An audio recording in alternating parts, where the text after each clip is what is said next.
കർത്താവായ യേശുക്രിസ്തുവിൻ്റെ നാമത്തിന് മഹത്വം ഉണ്ടാകട്ടെ. ഇന്ന് ഞാൻ പങ്കുവയ്ക്കാൻ ആഗ്രഹിക്കുന്നത് ഈ കഴിഞ്ഞ ഞായറാഴ്ച കോട്ടയം സഭയിലെ സഹ ശുശ്രൂഷകനും കൂടെ ആയിരിക്കുന്ന ബേബി പോൾ ബ്രദർ ഒരു വിഷയം പങ്കുവയ്ക്കുകയുണ്ടായി സഭയിൽ. അപ്പോൾ ആ ഒരു വിഷയം അതിൻ്റെ ഒരു ഹ്രസ്വചിത്രം വീഡിയോ ആയിട്ടിടണം എന്ന് ഞാൻ ആഗ്രഹിച്ചു. അങ്ങനെയാണ് ഞാനിന്ന് ഈ വിഷയം നിങ്ങളോട് പങ്കുവയ്ക്കുന്നത്. ഇത് പറയാൻ മറ്റൊരു കാരണം കൂടിയുണ്ട്. ആ കാരണം എന്ന് വെച്ചാൽ ഇന്ന് ക്രിസ്തീയ ലോകത്തെ തെറ്റിദ്ധരിപ്പിച്ചുകൊണ്ട് പ്രത്യേകിച്ച് കൃപയുടെ സുവിശേഷത്തിലാണ് നമ്മൾ നിൽക്കേണ്ടത് എന്ന് പറയുകയും എന്നാൽ ജഡപ്രകാരം ചെയ്യുന്നതായിരിക്കുന്ന ഒരു ദോഷവും നമ്മുടെ ആത്മാവിനെ സംബന്ധിക്കുന്നതായിരിക്കുന്ന പ്രശ്നമേ അല്ല എന്നും ജഡത്തെ നമ്മൾ കൈകൊണ്ടല്ലാത്ത പരിച്ഛേദനയാൽ ഉരിഞ്ഞു കളഞ്ഞു ജഡം വെട്ടി മാറ്റി നമ്മളിന്ന് ജഡത്തിൽ ചെയ്യുന്നതായിരിക്കുന്ന എന്ത് തോന്നിവാസങ്ങളും തെറ്റുകളും പാവങ്ങളും കുറ്റങ്ങളും ദൈവസന്നദ്ധിയിൽ യാതൊരു വിധത്തിലും ചോദ്യം ചെയ്യപ്പെടുകയില്ല എന്നും അതുകൊണ്ട് ജഡത്തിൽ എന്തെങ്കിലും തോന്നിവാസം ചെയ്യുന്നവർ അവർ സാധാരണഗതിയിൽ ചെയ്യുന്നതിന് എന്തെങ്കിലുമൊക്കെ ഭൂമിയിൽ പ്രകാരമുള്ളതായിരിക്കുന്ന കാര്യങ്ങൾ അവരുടെ വന്നു ഭവിക്കുമെന്നല്ലാതെ ദൈവത്തിന് അതുമായിട്ടൊരു ബന്ധവുമില്ല. ദൈവം അതിൻ്റെ മേലിൽ മനുഷ്യനോട് യാതൊരു വിധത്തിലും ചോദ്യം ചെയ്യുന്നില്ല. ജഡം എന്നുള്ളത് വേറൊരു കാര്യമാണെന്നും അതുകൊണ്ട് ജഡം എന്ന തിരുവെഴുത്തിൽ കാണുന്നതായിരിക്കുന്ന എല്ലാ വേദഭാഗങ്ങളിലും ന്യായപ്രമാണം എന്ന് ചേർത്ത് വായിച്ചാൽ നമുക്കത് മനസ്സിലാവുമെന്നും ഒക്കെ പഠിപ്പിക്കുന്നതായിരിക്കുന്ന ആളുകൾ ഇന്നുണ്ട്. പല സഹോദരിമാരും ആ ഉപദേശത്തിൽ പെട്ടുപോയിരിക്കുകയാണ്. അപ്പോൾ അതിനെക്കുറിച്ച് അവർ പറയുന്നത് ജഡത്തിൽ ജീവിക്കേണ്ടതായിരിക്കുന്ന കാലം ആത്മാവിനാൽ ക്രിസ്തു യേശുവിൻ്റെ ആത്മാവിനാൽ വീണ്ടെടുക്കപ്പെട്ടവരായിരിക്കുന്നവർ തങ്ങളുടെ ആത്മാവുമായിട്ടാണ് ദൈവത്തോട് കാര്യമുള്ളത്, അല്ലാതെ തങ്ങളുടെ ശരീരവുമായിട്ട് ദൈവത്തോട് ബന്ധമില്ല. കൊലോസ്യ ലേഖനം 2-ാം അധ്യായത്തിൽ ആകയാൽ നിങ്ങൾ കൈകൊണ്ടല്ലാത്ത പരിച്ഛേദനയും ഏറ്റിരിക്കുന്നു എന്ന് പറയുന്നത് നമ്മുടെ ശരീരമാകുന്ന നമ്മുടെ ശരീരത്തെ നമ്മുടെ ആത്മാവിൽ നിന്ന് അറുത്ത് മാറ്റി കൈകൊണ്ടല്ലാത്ത പരിച്ഛേദനയാൽ ആ ശരീരത്തെ ആത്മാവിൽ നിന്ന് അടർത്തി മാറ്റി അതുകൊണ്ട് ശരീരത്തിൽ ജീവിച്ചിരിക്കുന്ന കാലം നമ്മൾ എന്ത് ചെയ്താലും അതിൽ ദൈവസന്നദ്ധിയിൽ കുറ്റമില്ല എന്നുള്ളതായിരിക്കുന്ന പഠിപ്പിക്കലുകളെല്ലാം വന്നുകൊണ്ടിരിക്കുകയാണ്. അതുകൊണ്ടാണ് ഞാൻ ഈ ഒരു വിഷയം ഇന്ന് നിങ്ങളോട് പങ്കുവയ്ക്കുന്നത്. ഒരു കാര്യം ഞാൻ സമ്മതിക്കുന്നു, നമ്മൾ യഥാർത്ഥമായി രക്ഷിക്കപ്പെട്ട വ്യക്തി അത് തിരിച്ചറിയണം. ചില പ്രഖ്യാപിത വിശ്വാസികളുണ്ട്, അവരെ സംബന്ധിച്ചല്ല ഈ പറയുന്നത്. കർത്താവിനാൽ യഥാർത്ഥമായി രക്ഷിക്കപ്പെട്ട വ്യക്തി ഈ ഭൂമിയിൽ തെറ്റുകളോ കുറ്റങ്ങളോ പാവങ്ങളോ ചെയ്താലും അവരുടെ രക്ഷ ഒരിക്കലും നഷ്ടപ്പെടുകയില്ല. കാരണം ഒരിക്കൽ യേശു കർത്താവിനാൽ വീണ്ടെടുക്കപ്പെട്ടവൻ്റെ വീണ്ടെടുപ്പ് നിത്യമായിരിക്കുന്ന വീണ്ടെടുപ്പാണ്, നിത്യമായിരിക്കുന്ന രക്ഷയുമാണ്. അതുകൊണ്ട് തന്നെ ആരുടെയും രക്ഷയ്ക്ക് ഒരു കോട്ടവും സംഭവിക്കുകയില്ല. എന്നാൽ അങ്ങനെ വീണ്ടെടുക്കപ്പെട്ടവരായിരിക്കുന്നവർക്ക് എന്ത് വേണമെങ്കിലും ചെയ്ത് ജീവിക്കാമോ? പിന്നെ എന്താ അതിന് പറയുക, വ്യഭിചാരമായാലും മദ്യപാനമായാലും കൊലപാതകമായാലും ഏത് ദോഷപ്രവൃത്തികളും ചെയ്ത് ജീവിച്ചാലും അത് ദൈവം കണക്കിടുന്നില്ല എന്നുള്ളതായിരിക്കുന്ന ഒരു പഠിപ്പിക്കലാണ് ഇന്ന് ലോകത്തിൽ വന്നിരിക്കുന്നത്. എൻ്റെ പ്രിയമുള്ളവരെ, ആ ചതിയിൽ പെട്ടുപോകരുത് എന്ന് ഞാൻ അപേക്ഷിക്കുകയാണ് എൻ്റെ കേൾവിക്കാരോട്. ഒരിക്കലുമല്ല, ദൈവം നമ്മളെ വിശുദ്ധീകരണത്തിനാണ് വിളിച്ചിരിക്കുന്നത്. നമ്മളെ വിശുദ്ധീകരിച്ചുകൊണ്ട് ദൈവം ഇരിക്കുകയുമാണ്. നമ്മുടെ ശരീരത്തിൽ ചെയ്യുന്നതായിരിക്കുന്ന കുറ്റങ്ങൾക്ക് ദൈവം തീർച്ചയായിട്ടും അതിൻ്റേതായിരിക്കുന്ന ഭൗതിക ശിക്ഷകൾ ഭൂമിയിൽ ജീവിച്ചിരിക്കുമ്പോൾ ദൈവം നമുക്ക് തരികയും ചെയ്യും എന്നുള്ളതായിരിക്കുന്ന കാര്യം മനസ്സിലാക്കിക്കൊണ്ട് വേണം ദൈവവചനം പഠിക്കുവാൻ എന്ന് ഞാൻ നിങ്ങളെ ഓർമ്മിപ്പിക്കുന്നു. ഈ വിഷയം അതിനായിട്ട് നിങ്ങൾക്ക് പ്രയോജനപ്പെടട്ടെ. ഞാൻ അനേകം വാക്യങ്ങൾ ഇതിനെ സംബന്ധിച്ച് പറയാനായിട്ട് എനിക്കുണ്ട്. പുതിയ നിയമത്തിലെ പൗലോസിൻ്റെ എഴുത്തുകളിൽ തന്നെ വിശുദ്ധീകരണത്തെക്കുറിച്ച് പറയുന്നതായിരിക്കുന്ന അല്ലെങ്കിൽ പാപത്തെ വിട്ട് പാപത്തെ ഒഴിഞ്ഞ് ജീവിക്കേണ്ടുന്ന ജീവിതത്തെക്കുറിച്ച് പറയുന്ന ധാരാളം വാക്യങ്ങളുണ്ട്. അതെല്ലാം കൂടി എടുത്ത് നമുക്കൊരു വീഡിയോയിലൊന്നും പറയാനായിട്ട് പറ്റുകയില്ല. എന്നാൽ 2 വേദഭാഗങ്ങളിൽ നിന്ന് മാത്രം ഞാൻ നിങ്ങളോട് പറയാനായിട്ട് ആഗ്രഹിക്കുന്നു. നമ്മൾ ഈ ഭൂമിയിൽ ജീവിക്കുമ്പോൾ ചെയ്തത് തീർച്ചയായിട്ടും ചെയ്തതിന് നമുക്ക് ഈ ഭൂമിയിൽ തന്നെ അതിൻ്റേതായിരിക്കുന്ന ശിക്ഷകളും ദൈവത്തിൻ്റെ സന്നിധിയിൽ നിന്ന് വരും. അത് നമ്മൾ മനസ്സിലാക്കിക്കൊണ്ട് വേണം ഇവിടെ ജീവിക്കാൻ. അതല്ല എങ്കിൽ നമ്മുടെ ജീവിതത്തിൽ ഒരുപാട് പ്രശ്നങ്ങൾ നേരിടും. ഈ നമ്മളിവിടെ ജഡത്തിൽ എന്ത് ചെയ്താലും അതിന് കുറ്റമില്ല എന്ന് പറയുന്ന ആളുകൾ പറയുന്നത് ഞാൻ കേട്ടിട്ടുണ്ട്. വിശ്വാസിയായിരിക്കുന്ന ഒരുത്തൻ ഒരു കൊലപാതകം ചെയ്താൽ ലോകത്തിൻ്റെ നിയമപ്രകാരം, അതായത് ഇന്നത്തെ ലൗകിക നിയമപ്രകാരം പോലീസുകാർ അവനെ പിടിക്കും, അവനെ കുറ്റക്കാരനായി വിധിക്കും, ജഡ്ജി അവനെ കുറ്റക്കാരനായി വിധിക്കും, അവന് ചിലപ്പോൾ 10 വർഷത്തെ തടവ് ശിക്ഷ വിധിക്കും എന്നുള്ളത് അവൻ്റെ സാധാരണ ജഡീക നിയമങ്ങൾ മാത്രമാണ്. ദൈവത്തിന് അവൻ കൊലപാതകം ചെയ്തോ ഇല്ലയോ എന്നുള്ളതൊന്നും ദൈവം നോക്കുന്നില്ല. അതുകൊണ്ട് ദൈവത്തിന് മുമ്പിൽ അവൻ കുറ്റക്കാരനുമല്ല എന്നുള്ളതായിരിക്കുന്ന കാര്യങ്ങളൊക്കെ പഠിപ്പിക്കാറുണ്ട്. അപ്പോൾ ജഡത്തിൽ ജീവിച്ചിരിക്കുമ്പോൾ എന്ത് വൃത്തികേടുകൾ ചെയ്താലും അത് ആത്മാവിനെ ബാധിക്കുന്നതല്ല എന്നാണ് അങ്ങനെയുള്ളവർ പറയുന്നത്. ഇതിൽ അനേകർ പെട്ടുപോയിട്ടുണ്ട് എന്നുള്ളതായിരിക്കുന്ന സങ്കടകരമായ കാര്യം കൂടെ ഞാൻ നിങ്ങളോട് പറയട്ടെ. അതിൽ നിന്ന് നമ്മൾ തീർച്ചയായിട്ടും വിടുതൽ പ്രാപിക്കേണ്ടെന്ന് ആവശ്യമുണ്ട്. ഞാൻ 2 വേദഭാഗങ്ങൾ നിങ്ങളെ വായിച്ച് കേൾപ്പിക്കാം. ഒന്ന്, തീത്തോസിന് എഴുതിയ ലേഖനം, അതിൻ്റെ 2-ാം അധ്യായത്തിൻ്റെ 11-ാമത്തെ വാക്യം മുതലാണ്. തീത്തോസിന് എഴുതിയ ലേഖനം അതിൻ്റെ 2-ാം അധ്യായം 11-ാമത്തെ വാക്യം മുതലാണ്. സകല മനുഷ്യർക്കും രക്ഷാകരമായ ദൈവകൃപ ഉദിച്ചുവല്ലോ എന്ന് പറഞ്ഞാൽ അവിടെ പറയുകയാണ്, ഈ ഭൂമിയിലുള്ളായിരിക്കുന്ന ഏതൊരു കൊടും ക്രൂര പാപിക്കും, ഏത് ഭാഷക്കാരനോ ജാതിക്കാരനോ വംശക്കാരനോ ഗോത്രക്കാരനോ എങ്ങനെയുള്ളവനും സകല മനുഷ്യർക്കും രക്ഷാകരമായിരിക്കുന്ന ദൈവത്തിൻ്റെ കൃപ ഉദിച്ചുവല്ലോ. എപ്പോൾ മുതൽ? കാൽവരിയിലെ കുരിശിൽ സ്വന്തം പുത്രനെ യാഗമാക്കി തീർത്തതിലൂടെ സകല മനുഷ്യർക്കും രക്ഷാകരമായ ദൈവകൃപ ഉദിച്ചുവല്ലോ എന്നാണ് നമ്മൾ വായിക്കുന്നത്. നാം ഭാഗ്യകരമായ പ്രത്യാശയ്ക്കായിട്ടും മഹാദൈവവും നമ്മുടെ രക്ഷിതാവുമായ യേശു ക്രിസ്തുവിൻ്റെ തേജസ്സിൻ്റെ പ്രത്യക്ഷതയ്ക്കായിട്ടും കാത്തുകൊണ്ട്. അപ്പം അങ്ങനെ രക്ഷിക്കപ്പെട്ടതായിരിക്കുന്ന വ്യക്തികളോട് പറയുകയാണ്, സകല മനുഷ്യർക്കും രക്ഷാകരമായ ദൈവകൃപ ഉദിച്ചിട്ടുണ്ട്. പക്ഷേ എല്ലാവരും വിശ്വസിക്കുന്നില്ല. യേശുവിനെ അംഗീകരിക്കുന്നവർ അല്ലെങ്കിൽ യേശു ക്രിസ്തുവിൻ്റെ യാഗമരണത്തിൽ പാപപരിഹാരം നേടിയവരോ തുലവും കുറവാണ് എന്ന് നമുക്കെല്ലാവർക്കും അറിയാമല്ലോ. എന്നാൽ ആ രക്ഷിക്കപ്പെട്ടവരോട് പറയുകയാണ്, അങ്ങനെയുള്ളവർ ഭാഗ്യകരമായ പ്രത്യാശയ്ക്കായിട്ടും എന്ന് പറഞ്ഞാൽ നമ്മുടെ ശരീരത്തിൻ്റെ വീണ്ടെടുപ്പ്, അതായത് ഉൽപ്രാവണം, നാം ഭാഗ്യകരമായ പ്രത്യാശയ്ക്കായിട്ടും മഹാദൈവവും നമ്മുടെ രക്ഷിതാവുമായ യേശു ക്രിസ്തുവിൻ്റെ തേജസ്സിൻ്റെ പ്രത്യക്ഷതയ്ക്കായിട്ടും കാത്തുകൊണ്ട്. നമ്മുടെ കർത്താവ് മധ്യാകാശം വരും, തേജസ്സോടെ വരും, തന്നിൽ രക്ഷിക്കപ്പെട്ടവരായിരിക്കുന്ന, തൻ്റെ രക്തത്താൽ വീണ്ടെടുക്കപ്പെട്ടവരായിരിക്കുന്ന ദൈവജനത്തെ തന്നോട് ചേർക്കും. ഇത് രണ്ടുമാണ് നമ്മൾ കാത്തുകൊണ്ടിരിക്കേണ്ടത്. എന്താണ്?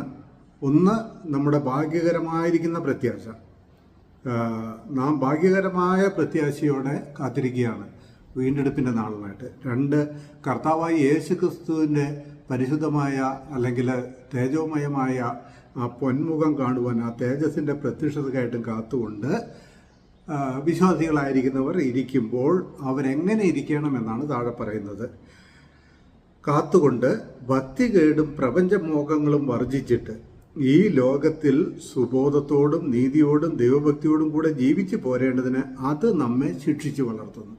അവിടെ പറയുന്ന ഒഴികെ അങ്ങനെ യേശുക്രിസ്തുവിൻ്റെ രക്ഷിതാവുമായി യേശുക്രിസ്തുവിൻ്റെ തേജസ്സിൻ്റെ പ്രത്യക്ഷതയ്ക്കായിട്ട് കാത്തുകൊണ്ട് ഭക്തികേടും പ്രപഞ്ചമോഹങ്ങളും വർജിച്ചിട്ട്. ഇതിലും വ്യക്തമായിട്ടൊക്കെ എങ്ങനെയാ പൗലോസിന് പറയേണ്ടത്? ജഡപ്രകാരം തോന്നിവാസികളായി ജീവിക്കാമെന്നോ ഇഷ്ടപ്രകാരം ജീവിക്കാമെന്നോ പൗലോസ് എവിടെയെങ്കിലും പറഞ്ഞിട്ടുണ്ടോ? ഉണ്ടോ? പൗലോസിൻ്റെ ലേഖനങ്ങളിൽ കാണാൻ പറ്റുമോ? ഒരിക്കലും ഇല്ല അല്ലേ?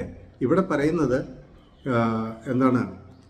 പ്രപഞ്ചമോ, നമ്മൾ ഭക്തികേട് എന്ന് പറഞ്ഞാൽ ദൈവഭക്തിയോടെ ജീവിക്കാനുള്ളതായിരിക്കുന്ന നമുക്ക് തന്നിരിക്കുന്ന ഈ അവസരത്തെ അതിന് വിരുദ്ധമായിരിക്കുന്ന ഭക്തിയില്ലായ്മയിൽ ജീവിക്കാതെ പ്രപഞ്ചമോഹങ്ങളെ വർജിച്ചിട്ട്, നമുക്ക് ചുറ്റും ഒരുപാട് നമ്മളുടെ ജഡത്തെ സന്തോഷിപ്പിക്കുന്ന കാര്യങ്ങളുണ്ടല്ലേ? നമ്മുടെ ജഡത്തിന് സന്തോഷം വരുത്തുന്ന, ജഡത്തെ സുഖിപ്പിക്കുന്ന, കണ്ണുകൾക്ക് ഇമ്പം വരുത്തുന്ന, കാതുകൾക്ക് മനോഹരമായിരിക്കുന്ന ഇമ്പസ്വരം നൽകുന്ന ഒരുപാട് കാര്യങ്ങൾ ഈ ലോകത്തിലുണ്ടല്ലേ, പ്രപഞ്ചത്തിലുണ്ടല്ലേ? അത് വർജിച്ചിട്ട് ഈ ലോകത്തിൽ സുബോധത്തോടും നല്ല ബോധത്തോടെ ഞാൻ ദൈവമകനാണ്, ദൈവത്തിൻ്റെ വീണ്ടെടുക്കപ്പെട്ട പുത്രനാണ്, പുത്രിയാണ് എന്നുള്ളായിരിക്കുന്ന ബോധ്യത്തോടെ സുബോധത്തോടും നീതിയോടും ദൈവഭക്തിയോടും കൂടെ ജീവിച്ചു പോരേണ്ടതിന്, നീതിയോടെ ജീവിച്ചു പോരേണ്ടതിന്, ദൈവഭക്തിയോടെ ജീവിച്ചു പോരേണ്ടതിന്. എങ്ങനെയാണ് നീതിയോടെ ജീവിക്കുന്നത്? സകല ദുർമാർഗവും ചെയ്യുന്ന രക്ഷിക്കപ്പെട്ട വ്യക്തി നീതിയോടെയാണോ ജീവിക്കുന്നത്? അവൻ്റെ ജീവിതത്തിൻ്റെ നീതിയെ ഈ പറയുന്നത്, ജീവിതത്തിൻ്റെ നീതി.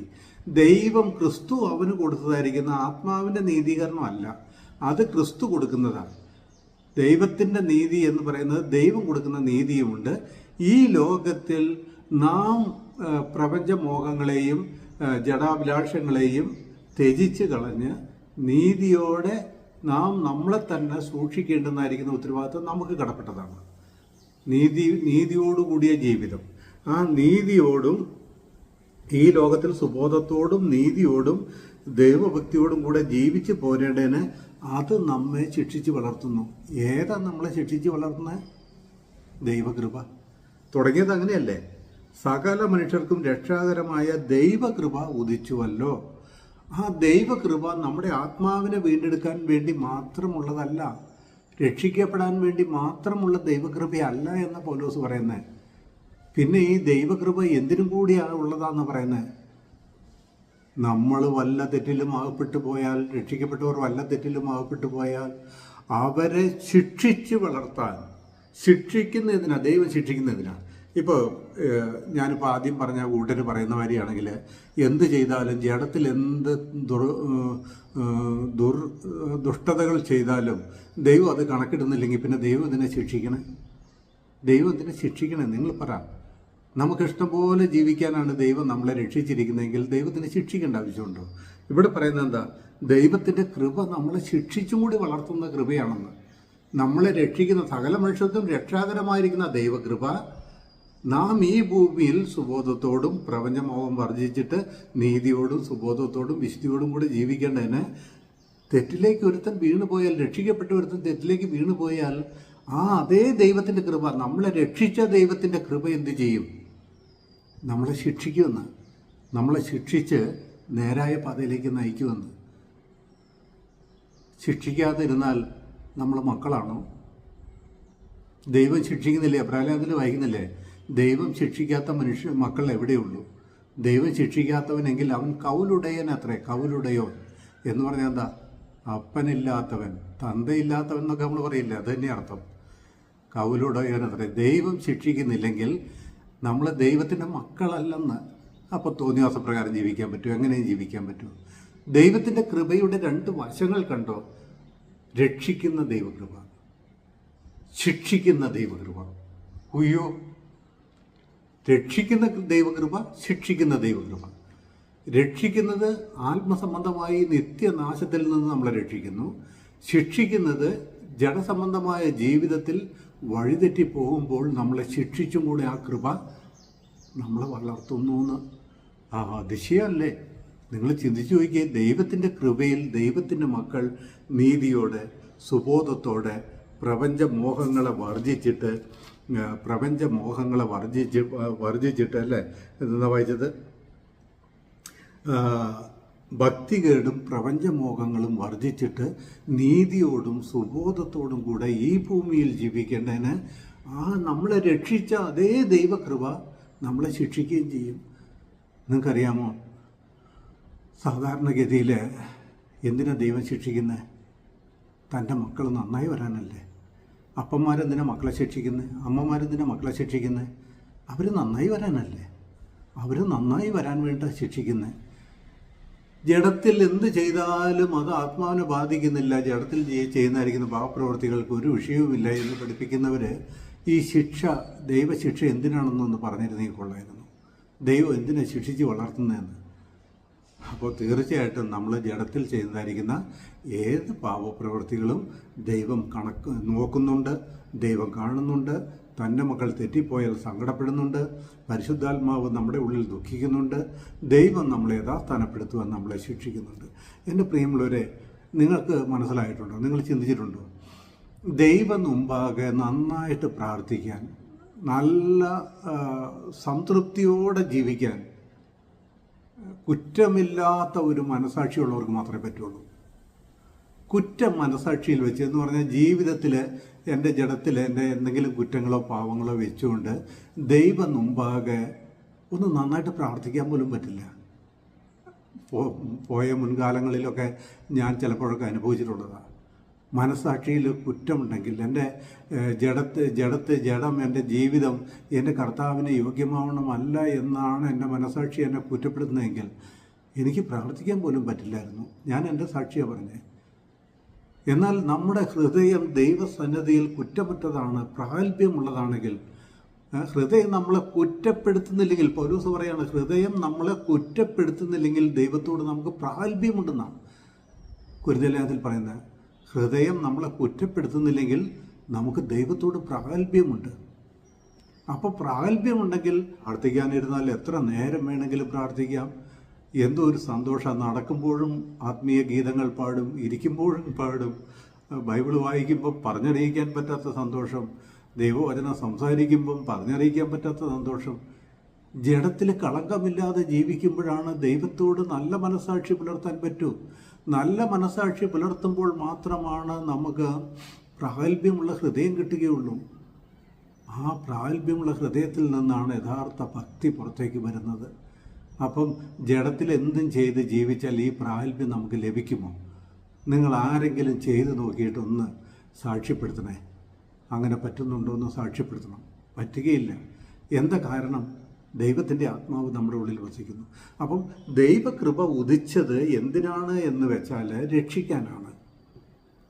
എന്നാൽ അതോടൊപ്പം തന്നെ ദൈവകൃപ ഭക്തികേടും പ്രപഞ്ചമോഹങ്ങളും വർജിച്ചിട്ട് ഈ ഭൂമിയിൽ സുബോധത്തോടും വിശുദ്ധിയോടും നീതിയോടും കൂടെ നമ്മൾ വളരേണ്ടതിന്, ജീവിക്കേണ്ടതിന് ആ ദൈവകൃപ നമ്മളെ ശിക്ഷിക്കുന്നതുമാണ്. ദൈവം ശിക്ഷിക്കും കേട്ടോ, ദൈവം ശിക്ഷിക്കും. നമ്മുടെ കുറ്റങ്ങളിൽ തുടർന്നു പോയിക്കേ നമ്മളെ ബലഹീനരാക്കും, രോഗികളാക്കും, ചിലപ്പോൾ കൊന്നുകളയും. മതി നീ ഈ ഭൂമിയിൽ ജീവിച്ചത്, നിന്നെ ഭൂമിയിൽ ജീവിക്കാൻ അനുവദിച്ചിട്ട് നീ എൻ്റെ ഹിതപ്രകാരമല്ല ജീവിച്ചതെന്ന് പറഞ്ഞ് ചിലപ്പോൾ ബലഹീനരാക്കും, ചിലപ്പോൾ രോഗികളാക്കും, ചിലപ്പോൾ കൊന്നുകളയും. ഇതാ ദൈവത്തിൻ്റെ കൃപ, ശിക്ഷിച്ച് വളർത്തുന്ന ദൈവകൃപ. മനസ്സിലാകുന്നുണ്ടോ?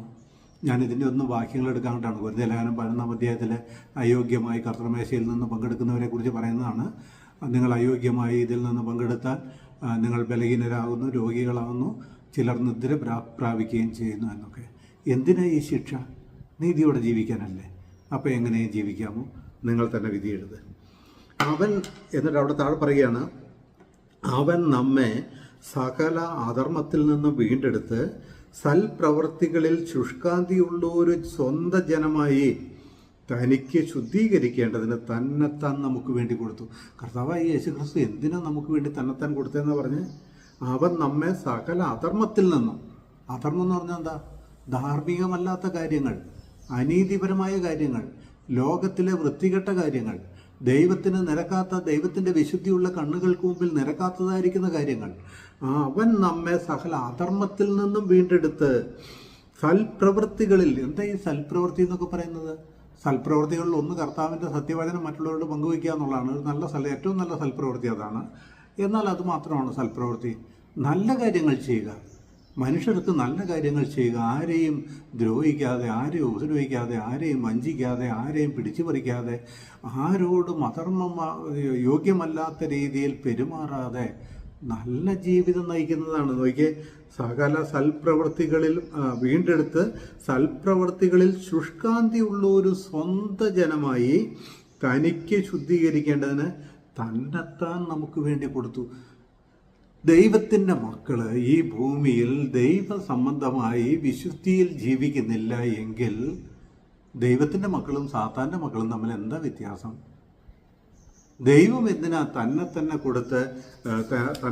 കൊടുത്ത് എന്താണ് നമുക്ക് വേണ്ടി കൊടുത്ത് തൻ്റെ രക്തം ചൊരിഞ്ഞ് മരിച്ച് നമ്മളെ വീണ്ടെടുത്ത് എന്തിനാ? ലോകത്തിൻ്റെ മാലിന്യങ്ങളിൽ നിന്ന് തൻ്റെ ജനം വിടുവിക്കപ്പെട്ടവരായി സൂക്ഷിക്കപ്പെടണം. അതിനുവേണ്ടി ദൈവം ചെയ്യുന്ന കാര്യങ്ങളാണ് നമ്മളെ ശിക്ഷിച്ച് വളർത്തുന്നത്, ഉപദേശിക്കുന്നത്, ഗുണദോഷിക്കുന്നത്. ഇതെല്ലാം അതിനു വേണ്ടിയിട്ടുള്ളതാണ്. നമ്മളെ ശുദ്ധീകരിച്ച് ദൈവത്തിന് വേണ്ടി വേർതിരിച്ച, അതായത് ദൈവത്തിന് വേണ്ടി ജീവിക്കുന്നവൻ്റെ ജീവിതം കണ്ടാൽ അറിയാം അല്ലേ? ലോകത്തിന് വേണ്ടി ജീവിക്കുന്നവൻ്റെ ജീവിതവും കണ്ടാൽ അറിയാം. രണ്ടു കൂട്ടരും ആർക്ക് വേണ്ടി എന്തിനു വേണ്ടി ജീവിക്കുന്നതാണ്. അവനവന് വേണ്ടി ജീവിക്കുന്നവൻ്റെ ജീവിതവും കണ്ടാൽ അറിയാം ഇല്ലേ? നിങ്ങൾ സമ്മതിക്കുമല്ലോ? ഏത് തരക്കാരനാണ് എന്നുള്ളത് അവൻ്റെ ജീവിതം കണ്ടാൽ അറിയാം. എന്നാൽ ഓരോരുത്തർ പറയുന്നത് ജഡത്തിൽ എന്ത് വേണേലും ചെയ്യാം, ഒരു കുഴപ്പമില്ല. പാപം ചെയ്താലും ദൈവം കാണുന്നില്ല. കാരണം ജഡശരീരവും ആത്മസംബന്ധവുമായിട്ട് യാതൊരു ബന്ധവുമില്ല. ജഡത്തെ അറുത്തു മാറ്റി, കൈകൊണ്ടല്ലാത്ത പരിചേതന ജഡത്തെ ഉരിഞ്ഞു കളഞ്ഞതിനാൽ നമുക്ക് ലഭിച്ചതുകൊണ്ട് നമുക്കിനി ജഡസംബന്ധമായിരിക്കുന്ന യാതൊരു കാര്യവും ഇല്ല. ഇതെങ്ങനെ വിശ്വസിക്കാനായിട്ട് പറ്റും? അപ്പോൾ ദൈവം ആ വിധത്തിലാണ് നമ്മളെ രക്ഷിക്കുന്നത് എന്നുള്ളത് നമുക്ക് കാണാനായിട്ട് പറ്റും. ഞാനൊരു വേദഭാഗം കൂടെ വായിക്കാം. അത്രയെന്ന് പറയുന്നുള്ളൂ. വേറൊരു വേദഭാഗം.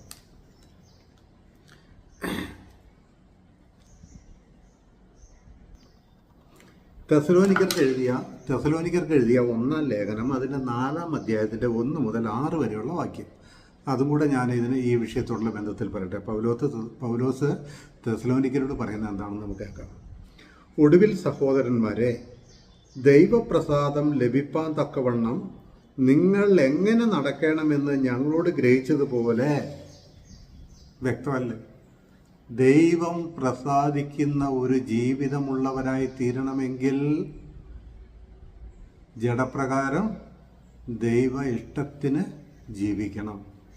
ഒടുവിൽ സഹോദരന്മാരെ, ദൈവപ്രസാദം ലഭിപ്പാൻ തക്കവണ്ണം നിങ്ങൾ എങ്ങനെ നടക്കണമെന്ന് ഞങ്ങളോട് ഗ്രഹിച്ചതുപോലെ നിങ്ങൾ നടന്നതുപോലെ തന്നെ ഇനിയും അധികം വർദ്ധിച്ചു വരേണ്ടതിന് ഞങ്ങൾ കർത്താവായ യേശുവിൻ്റെ നാമത്തിൽ നിങ്ങളോട് അപേക്ഷിച്ച് പ്രബോധിപ്പിക്കുന്നു. പൗലോസ് എന്തിനു വേണ്ടി അപേക്ഷിക്കുന്നത്? നിങ്ങളുടെ നടപ്പ്, നിങ്ങളുടെ ജീവിതം ലോകത്തിൻ്റെ മോഹങ്ങൾക്കും പാപത്തിൻ്റെ താല്പര്യങ്ങൾക്കും ഒത്തവണ്ണമാകരുത്. ദൈവത്തിന് പ്രസാദകരമായിരിക്കുന്ന ജീവിതം നിങ്ങൾ നയിക്കേണ്ടതിന് ഇപ്പോൾ നിങ്ങൾ നടന്നു വരുന്നത് പോലെ തന്നെ എന്ന് പറയുകയാണ്.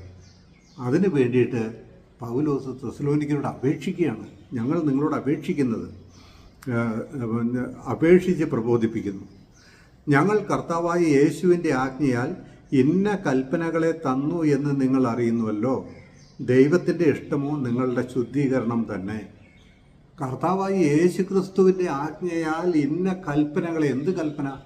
നമ്മളാരും കൽപ്പന പ്രമാണിച്ചിട്ടല്ലല്ലോ രക്ഷിക്കപ്പെട്ടത്, കൃപയാലല്ലേ. ഒരു പ്രവൃത്തിയും ഒരു കൽപ്പനയും നമുക്ക് രക്ഷപ്പെടാൻ വേണ്ട. പിന്നെ എന്ത് കൽപ്പനയാണ് പൗലോസ് തെസലോനിക്ക വിശ്വാസികൾക്ക് കൊടുത്തത്? ജീവിതപരമായിരിക്കുന്ന വേർപാടിൻ്റെ, വിശുദ്ധീകരണത്തിൻ്റെ, നല്ല നടപ്പിൻ്റെ കൽപ്പനകൾ കൊടുത്തു എന്നായി പറഞ്ഞതിൻ്റെ അർത്ഥം. അല്ലാതെ ആത്മരക്ഷയ്ക്ക് ആവശ്യമായ കൽപ്പനകൾ കൊടുത്തു എന്നല്ല. അപ്പോൾ നല്ല നടപ്പ് വേണ്ടേ? നല്ല ജീവിതം വേണ്ടേ? ജീവിത വിശുദ്ധീകരണം വേണ്ടേ? അതല്ലാത്തവൻ എങ്ങനെയാണ് ദൈവമുമ്പാകെ കൊള്ളാവുന്നതിനായി ജീവിക്കാൻ പറ്റുക? നോക്കിയേ, ഞങ്ങൾ കർത്താവായ യേശുവിൻ്റെ ആജ്ഞയാൽ ഇന്ന കൽപ്പനകളെ തന്നു എന്ന് നിങ്ങൾ അറിയുന്നുവല്ലോ. പൗലോസ് കൊടുത്ത കൽപ്പന ആത്മരക്ഷയ്ക്ക് ആവശ്യമായ കൽപ്പനയല്ല. ആത്മരക്ഷ പ്രാപിച്ചവർ ഭൂമിയിൽ ജീവിക്കുമ്പോൾ അവരെ ചെയ്യാൻ പാടില്ലാത്ത, അല്ലെങ്കിൽ അവരെ നടക്കേണ്ടുന്ന നടപ്പ്, അവർ ജീവിക്കേണ്ടുന്ന ജീവിതം, അത് പല കാര്യങ്ങളുണ്ട് ലോകത്തിൽ നിന്ന്. ഇപ്പോൾ നമ്മൾ കൊലോസ്യ ലേഖനത്തിൽ നമ്മൾ വായിച്ചതുപോലെ തന്നെ പ്രപഞ്ചമോഹങ്ങളെ വർജിച്ച് ജീവിക്കാനുള്ള കൽപ്പനകളെ കൊടുത്തു എന്നായി പറയുന്നത്. ഞങ്ങൾ ഇന്ന കൽപ്പനകളെ തന്നു എന്ന് നിങ്ങൾ അറിയുന്നുവല്ലോ. ദൈവത്തിൻ്റെ ഇഷ്ടമോ നിങ്ങളുടെ ശുദ്ധീകരണം തന്നെ. ജീവിതപരമായ ശുദ്ധീകരണം, ജീവിതപരമായിരിക്കുന്ന ശുദ്ധീകരണത്തിൽ ദൈവത്തെ പ്രസാദിപ്പിക്കാൻ പറ്റുള്ളൂ. ദൈവത്തിൻ്റെ പ്രസാദം കിട്ടണമെങ്കിൽ അങ്ങനെ നടന്നെങ്കിലേ പറ്റൂ. എങ്കിലേ ഒരു ക്രിസ്തീയ ജീവിതത്തിന് സംതൃപ്തി ഉണ്ടാവുള്ളൂ.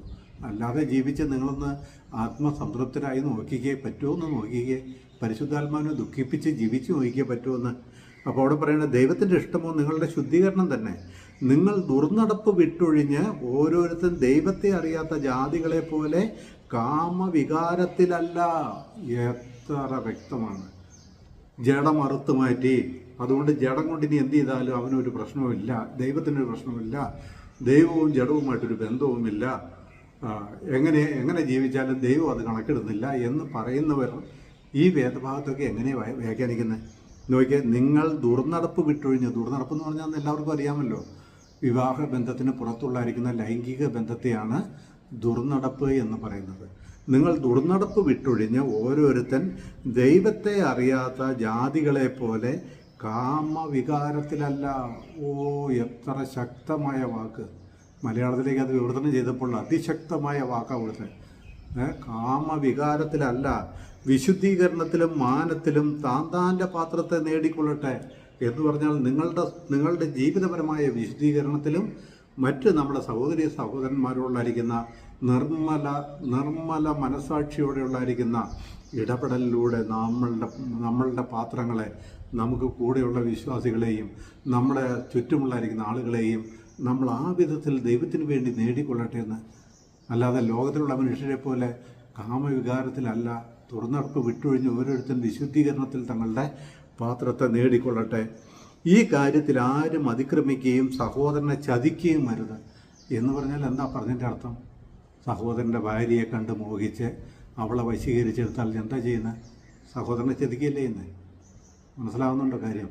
സഹോദരൻ്റെ മോളെ കണ്ട് മോഹിച്ച് വശീകരിച്ചാൽ ചതിക്കുകയല്ലേ ചെയ്യുന്നത്? ഏത് വിധത്തിലും ചതിക്കാനും ദോഷം ചെയ്ത് ജീവിക്കാനും അനുവാദം തന്നിട്ടുണ്ടോ ബൈബിളിൽ? ജഡത്തിൻ്റെ പ്രവൃത്തികളൊന്നും ദൈവം കണക്കിടുന്നില്ല എന്ന് പറഞ്ഞിട്ട് നിങ്ങൾ തന്നെ ശ്രദ്ധിച്ചു. ഇവിടെ പറയുന്നത് ഈ കാര്യത്തിൽ ആരും അതിക്രമിക്കുകയും സഹോദരനെ ചതിക്കുകയും വരുത്. ഞങ്ങൾ നിങ്ങളോട് മുമ്പേ പറഞ്ഞതുപോലെ ഈ വകയ്ക്കൊക്കെയും പ്രതികാരം ചെയ്യുന്നവൻ കർത്താവല്ലോ. അപ്പോൾ ദോഷകരമായി ജീവിച്ചാൽ, ലോകപ്രകാരം ജീവിച്ചാൽ, സകല ദുർമാർഗങ്ങളിലും ജീവിച്ചാൽ എന്ത് കിട്ടുമെന്ന് പറഞ്ഞാൽ ദൈവം പ്രതികാരം ചെയ്യും. കൊലോസ്യലേഖനത്തിൽ എന്തെന്നാ വായിച്ചാൽ ദൈവകൃപ നമ്മളെ ശിക്ഷിച്ച് വളർത്തും. ദൈവം പ്രതികാരം ചെയ്യുന്ന, ആത്മരക്ഷ നഷ്ടപ്പെടുന്നൊന്നല്ല ഇവിടെ പറയുന്നത്. ഇവിടെ ദൈവം പ്രതികാരം ചെയ്യുന്നൊക്കെ പറഞ്ഞാൽ അവനെ അങ്ങ് തള്ളിക്കളഞ്ഞു, നിത്യ നരകത്തിലേക്ക് പോയി, പിന്നെ ഇനി അവന് രക്ഷയില്ല. അതൊന്നും അല്ല ഇതിൻ്റെ അർത്ഥം. അതൊന്നുമല്ല. കൊരിന്ത്യയിലെ സഭയിൽ അപ്പൻ്റെ ഭാര്യയെ എന്ന് പറഞ്ഞാൽ എന്താണ്, അപ്പൻ വിവാഹം കഴിച്ച രണ്ടാമത്തെ ഭാര്യയായിരിക്കാം. ഭാര്യയെ വെച്ചുകൊണ്ടിരുന്നവനെ ആദ്യം സഭയിൽ നിന്ന് പുറത്താക്കാൻ പറഞ്ഞു. രണ്ടാം ലേഖനം എഴുതിയപ്പോൾ പറഞ്ഞു അവൻ മാനസാന്തരപ്പെട്ടല്ലോ, അവൻ അതിദുഃഖത്തിൽ മുങ്ങിപ്പോകാതിരിക്കണേന് അവനെ തിരിച്ചെടുത്തുകൊള്ളി. സഭയിൽ നിന്ന് പുറത്താക്കാൻ ഒന്നാം ലേഖനത്തിൽ പറഞ്ഞപ്പോൾ പൗലോസ് എന്തെന്നാ പറഞ്ഞറിയാവോ? അവൻ്റെ ആത്മാവ് കർത്താവായ യേശുക്രിസ്തുവിൻ്റെ നാളിൽ രക്ഷിക്കപ്പെടേണ്ടതിന് ജഡസംഹാരത്തിനായി സാത്താനെ ഏൽപ്പിപ്പിന്നാണ്. 1 കൊരിന്ത്യർ 5-ാം അധ്യായത്തിലെ കാര്യം പറയുന്നത്. അപ്പൻ്റെ ഭാര്യയെ വെച്ചുകൊണ്ടിരിക്കുന്നവൻ്റെ ദുർനടപ്പ് ജാതികളിൽ പോലും ഇല്ലാത്ത ദുർനടപ്പാണ്. നിങ്ങളിത് കണ്ട് ദുഃഖിച്ചില്ലേ? അവൻ്റെ ആത്മാവ് കർത്താവായ യേശുക്രിസ്തുവിൻ്റെ നാളിൽ രക്ഷിക്കപ്പെടാൻ എന്ന് പറഞ്ഞാൽ അവൻ്റെ രക്ഷ നഷ്ടപ്പെടുകയില്ലെന്ന് അർത്ഥം. അവൻ്റെ ആത്മരക്ഷ നഷ്ടപ്പെടുകയില്ല. അവൻ്റെ ജഡസംഹാരത്തിനായിട്ട് എന്ന് പറഞ്ഞാൽ ദൈവം നമ്മളെ ശിക്ഷിക്കും. ഈ വകയ്ക്കൊക്കെയും പ്രതികാരം ചെയ്യുന്നവൻ ദൈവമല്ലോ എന്ന് എഴുതിയത് അതാണ്. അപ്പം ദൈവം ചിലപ്പോൾ ശിക്ഷിക്കാൻ ഉപയോഗിക്കുന്ന മുഖാന്തരമായിരിക്കാം സാത്താനെ ഏൽപ്പിപ്പിൻ, ജഡസംഹാരത്തിനായി സാത്താനെ ഏൽപ്പിപ്പിൻ, അവൻ്റെ ആത്മാവ് കർത്താവിൻ്റെ നാളിൽ രക്ഷിക്കപ്പെടേണ്ടതിന് എന്ന് പറഞ്ഞു. രണ്ടാം ലേഖനം എഴുതിയപ്പോൾ അവനെക്കുറിച്ച് പറഞ്ഞു അവൻ അതിദുഃഖത്താൽ മുങ്ങിപ്പോകാതിരിക്കേണ്ടതിന് അവനെ തിരിച്ചെടുത്തുകൊള്ളാനും പറഞ്ഞു. അപ്പോൾ ഒരിക്കലും നമ്മുടെ പാവങ്ങൾ കൊണ്ട് നമ്മൾക്ക് ദൈവം തന്നായിരിക്കുന്ന സൗജന്യമായിരിക്കുന്ന രക്ഷ ഒരിക്കലും നഷ്ടപ്പെടുകയില്ല. എന്നാൽ ദൈവം പ്രതികാരം ചെയ്യുന്നവനാണ്. പാപം ചെയ്ത് ജീവിക്കുന്നവരോട് ദൈവം കഠിനമായിട്ട് പ്രതികാരം ചെയ്യും. ഈ ഭൂമിയിൽ ശിക്ഷ ലഭിക്കും. അതങ്ങ് സ്വർഗത്തിൽ ചെല്ലുമ്പോഴല്ല കിട്ടുന്നത്, ഇവിടെ വെച്ച് തന്നെ, ഈ ഭൂമിയിൽ വെച്ച് തന്നെ. കേട്ടോ, അവിടെ പറയുന്നത് ഞങ്ങൾ നിങ്ങളോട് മുമ്പേ പറഞ്ഞതുപോലെ ഈ വകയ്ക്കൊക്കെയും പ്രതികാരം ചെയ്യുന്നവൻ കർത്താവല്ലോ. ദൈവം നമ്മെ അശുദ്ധിക്കല്ല വിശുദ്ധീകരണത്തിനത്രേ വിളിച്ചത്. ആകയാൽ തുച്ഛീകരിക്കുന്നവൻ മനുഷ്യനെയല്ല, തൻ്റെ പരിശുദ്ധാത്മാവിനെ നിങ്ങൾക്ക് തരുന്ന ദൈവത്തെ തന്നെ തുച്ഛീകരിക്കുന്നു. എത്ര വ്യക്തമാണ്. ദൈവം നമ്മെ വിളിച്ചിരിക്കുന്നത് എന്തിനാ? സകല തോന്നിവാസവും ചെയ്ത് ജീവിക്കാനോ, ലോകപ്രകാരമുള്ളായിരിക്കുന്ന വൃത്തികേടുകൾ ചെയ്ത് ജീവിക്കാനോ ആണോ? ദൈവം നമ്മെ വിളിച്ചിരിക്കുന്ന അശുദ്ധിക്കല്ല, വിശുദ്ധീകരണത്തിനത്രേ വിളിച്ചത്. ദൈവത്തിൻ്റെ മക്കൾ ദൈവത്തിന് യോഗ്യമായ ജീവിതം നയിച്ചില്ലെങ്കിൽ പിന്നെ അവർ ദൈവമക്കളെന്ന് പറയുന്നതിൽ എന്താ അർത്ഥമുണ്ട്? ഞാൻ ദൈവമകനാ, ഞാൻ ദൈവമകളാന്ന് പറയുന്നതിൽ എന്താ അർത്ഥമുണ്ട്? അർത്ഥമുണ്ടോ? നമ്മളെ വിളിച്ചിരിക്കുന്നത് അശുദ്ധിക്കല്ല, വിശുദ്ധീകരണത്തിനാണ്. ആകയാൽ തുച്ഛീകരിക്കുന്നവൻ മനുഷ്യനെയല്ല, തൻ്റെ പരിശുദ്ധാത്മാവിനെ നിങ്ങൾക്ക് തരുന്ന ദൈവത്തെ തന്നെ തുച്ഛീകരിക്കുന്നു. ദൈവത്തിൻ്റെ ആത്മാവ് വസിക്കുന്ന മന്ദിരമാണ് നമ്മുടെ ശരീരം. ദൈവത്തിൻ്റെ ആത്മാവ് നമ്മളിൽ വസിക്കുന്നു. ക്രിസ്തു നമ്മളിൽ ഉരുവായിരിക്കുന്നു. ക്രിസ്തു നമ്മളിൽ വസിക്കുന്നു. എന്നിട്ട് ഞാൻ തോന്നിവാസങ്ങൾ ചെയ്യുന്നു, എൻ്റെ ജഡം കൊണ്ട് പാപം ചെയ്യുന്നു, ഞാൻ എനിക്ക് ഇഷ്ടമുള്ളതുപോലെ ജീവിക്കുന്നുവെങ്കിൽ എൻ്റെ കർത്താവിനെയും കർത്താവിൻ്റെ ആത്മാവിനെയും നിസ്സാരവൽക്കരിക്കുകയാണ്, ഒന്നുമല്ല എന്നെണ്ണുകയാണ്. ഇതിലും കൂടുതൽ എന്താ ഇത് വ്യക്തമാക്കാനുള്ളത്? അനേകം എന്നോട് പലരും ചോദിക്കുന്ന ചോദ്യമാണ്, ഇന്ന ആൾ ഇങ്ങനെ പഠിപ്പിക്കുന്നല്ലോ, ഇന്ന ആൾക്കാർ ഇങ്ങനെ പറയുന്നുവല്ലോ, നമ്മുടെ ജഡത്തിൽ എങ്ങനെ ജീവിച്ചാലും അതൊന്നും കുറ്റകരമല്ല, അതൊന്നും ദൈവം കണക്കിടുന്നില്ല എന്നുള്ളത് പറയുന്നല്ലോ എന്ന് പറഞ്ഞ് പല സഹോദരിമാരും ഒരുപക്ഷെ ഇങ്ങനെയുള്ള കുതന്ത്രങ്ങളിൽ ഇങ്ങനെയുള്ളായിരിക്കുന്ന തെറ്റായ ഉപദേശങ്ങളിൽ പെട്ടെന്ന് വീഴുന്ന സഹോദരിമാരാണ്. സഹോദരന്മാരങ്ങനെ വീഴില്ലെന്ന് എനിക്ക് തോന്നുന്നു. പലപ്പോഴും പഠിച്ചിട്ടും ഒന്നും പഠിക്കാത്ത പൊട്ടിപ്പെണ്ണുങ്ങളെ വലയിലാക്കുന്നവർ എന്നൊക്കെ പറയുന്നില്ലേ പൗലോസ്? അങ്ങനെ ഞാൻ ആരെയും കുറ്റപ്പെടുത്തില്ലോട്ടെ. എൻ്റെ സഹോദരിമാരെ, എന്നെ കേൾക്കുന്ന സഹോദരിമാർ വളരെ ജ്ഞാനമുള്ളവരാണ്. എനിക്കറിയാം, എനിക്ക് ഒരുപാട് സഹോദരിമാരുണ്ട്, ഒരുപാട് സഹോദരന്മാരുണ്ട്. അവരൊക്കെ നല്ല ജ്ഞാനമുള്ളവരാണ്. പക്ഷേ ഈ സഹോദരിമാരുടെ പൊതുവിലുള്ളൊരു കാര്യം എന്ന് പറഞ്ഞാൽ, ഒരു കാര്യം കേട്ട് കഴിഞ്ഞാൽ അതിൻ്റെ അങ്ങേപ്പുറവും ഇങ്ങേപ്പുറവും ചിന്തിക്കാതെ ആ കേൾക്കുന്നത് മാത്രം ഫോക്കസ് ചെയ്തുകൊണ്ട് അതിന് മറ്റൊരു വശമുണ്ടോ എന്ന് ചിന്തിക്കാതെ അതിലാപ്പെട്ടു പോകാൻ സാധ്യതയുള്ളതുകൊണ്ടായിരിക്കും പൗലോസ് പറഞ്ഞത് പലപ്പോഴും പഠിച്ചിട്ടും ഒന്നും പഠിക്കാത്ത പൊട്ടിപ്പെണ്ണുങ്ങൾ എന്ന് പറഞ്ഞ്. എൻ്റെ സഹോദരിമാരെ ഉദ്ദേശിച്ചല്ല ഞാൻ പറഞ്ഞത്. എൻ്റെ പ്രിയ സഹോദരിമാരെന്നോട് പൊറുക്കണം, ക്ഷമിക്കണം. അല്ല, നിങ്ങളൊക്കെ വളരെ പരിജ്ഞാനമുള്ളവരാണ്, ദൈവത്തിൻ്റെ സത്യവചനം ഗ്രഹിച്ചവരാണ്. ഞാൻ പറയുന്നത് ചിലരിങ്ങനെ വീണ് പോകുന്നു എന്ന് ഞാൻ പറഞ്ഞത്. അതായത് ജഡത്തിൽ എന്ത് ചെയ്താലും, എന്ത് കുറ്റം ചെയ്ത് ജീവിച്ചാലും, എങ്ങനെ ചെയ്താലും ഒരു കുറ്റവുമില്ല, ഒരു ആക്ഷേപവുമില്ല എന്ന്. അപ്പോൾ ഈ പൗലോസ് പറയുന്ന ഇന്ന് നമ്മൾ പഠിച്ച ഈ രണ്ട് അത് ഇതേമാതിരി ഒരു 5 വീഡിയോകളിൽ ഞാനിടാം. ഇതേമാതിരി ഓരോ വാക്യങ്ങൾ ഞാൻ പൗലോസിൻ്റെ വാക്യങ്ങൾ ചൂണ്ടിക്കാണിച്ച് ഒരു 5 വീഡിയോകളിടാം. ആവശ്യമില്ല, നിങ്ങൾ വായിക്കുമ്പോൾ തന്നെ മനസ്സിലാവും. അവൻ നമ്മെ ദുർനടപ്പ് വിട്ടൊഴിഞ്ഞ് ഓരോരുത്തരും ദൈവത്തെ അറിയാത്ത ജാതികളെ പോലെ കാമവികാരത്തിലല്ല, വിശുദ്ധീകരണത്തിലും മാനത്തിലും താന്താൻ്റെ പാത്രത്തെ നേടിക്കൊള്ളട്ടെ. ഈ കാര്യത്തിൽ ആരും അതിക്രമിക്കുകയും സഹോദരനെ ചതിക്കുകയും വരുത്. ഈ വായ്ക്കൊക്കെയും പ്രതികാരം ചെയ്യുന്നവൻ ദൈവമല്ലോ. ഇതൊക്കെ പറഞ്ഞിരിക്കുന്നത് തോന്നിയ പോലെ ജീവിക്കാമെന്നാണോ? നിങ്ങൾ തന്നെ വിലയിടുക. അതുകൊണ്ട് ഈ ജഡശരീരത്തെ ഉരിഞ്ഞു കളഞ്ഞ പരിച്ഛേദന നമുക്ക് ലഭിച്ചവരാണ് എന്ന് പറഞ്ഞത് പാപം ചെയ്യാനുള്ള ലൈസൻസ് അല്ല, പാപം ചെയ്യാനുള്ള പ്രേരണയുമല്ല. പിന്നെ എന്താണ്? ദൈവം ജഡശരീരത്തിൻ്റെ പരിച്ഛേദന സംഭവിച്ചതായിരിക്കുന്ന അല്ലെങ്കിൽ പരിച്ഛേദന നടത്തിക്കൊണ്ട് ആത്മാവും ജഡവും നമ്മുടെ ദേഹം, ദേഹി, ആത്മാവ് 3 ഭാഗങ്ങളെയും ദൈവം ഒരുപോലെ വിശുദ്ധീകരിച്ചിരിക്കുന്നു എന്നാണ്. ദൈവം വിശുദ്ധീകരിച്ചിരിക്കുന്നു. നമ്മളെ വിശുദ്ധീകരിച്ച് ദൈവത്തിന് കൊള്ളാവുന്നവരാക്കി തീർത്തിരിക്കുന്നു എന്നാണ്. നമ്മളെ സമ്പൂർണ്ണമായി വിശുദ്ധീകരിക്കുന്നവനാണ്. അതുകൊണ്ടാണ് കൊലോസ്യ ലേഖനത്തിൽ പറഞ്ഞത് ദൈവം പ്രതികാരം ചെയ്യുമെന്ന്. തെസ്സലോനിക്ക ലേഖനത്തിലും പറഞ്ഞത് ദൈവകൃപ നമ്മളെ ശിക്ഷിച്ച് വളർത്തുമെന്ന് പറയുന്നത്, തെറ്റ് ചെയ്യുന്നവരെ ശിക്ഷിക്കുമെന്ന് പറയുന്നത്. ഇപ്പോൾ ഇനിയെങ്കിലും നിങ്ങൾ ജഡത്തെ ഉരിഞ്ഞു കളഞ്ഞുകൊണ്ട് ജഡപ്രകാരം എങ്ങനെ ജീവിച്ചാലും കുഴപ്പമില്ല എന്ന് പറയരുത്. ആത്മരക്ഷയുടെ കാര്യത്തിൽ ഓക്കെ ആത്മരക്ഷ ഒരിക്കലും നഷ്ടപ്പെടില്ല. എന്നാൽ ദൈവത്തിൻ്റെ ആത്മാവ് വസിക്കുന്ന നമ്മുടെ ശരീരത്തെ നാം വിശുദ്ധിയിൽ സൂക്ഷിക്കുന്നില്ലെങ്കിൽ ദൈവം നമ്മളെ ഓരോരുത്തരെയും ശിക്ഷിക്കും എന്നുള്ളത് വളരെ ദുഃഖകരമായിരിക്കുന്ന ഒരു കാര്യമാണ്. കാരണം തൻ്റെ മക്കളെ ശിക്ഷിക്കുന്നത് അവരെ നേരായ പാതയിലേക്ക് നയിക്കാൻ വേണ്ടിയിട്ടാണ്. ഈ കാര്യങ്ങൾ നിങ്ങളുടെ ഹൃദയത്തിൽ ഉറച്ചിരിക്കട്ടെ. കർത്താവായ യേശു ക്രിസ്തുവിൻ്റെ നാമം മഹത്വപ്പെടുമാറാകട്ടെ. ആമേൻ.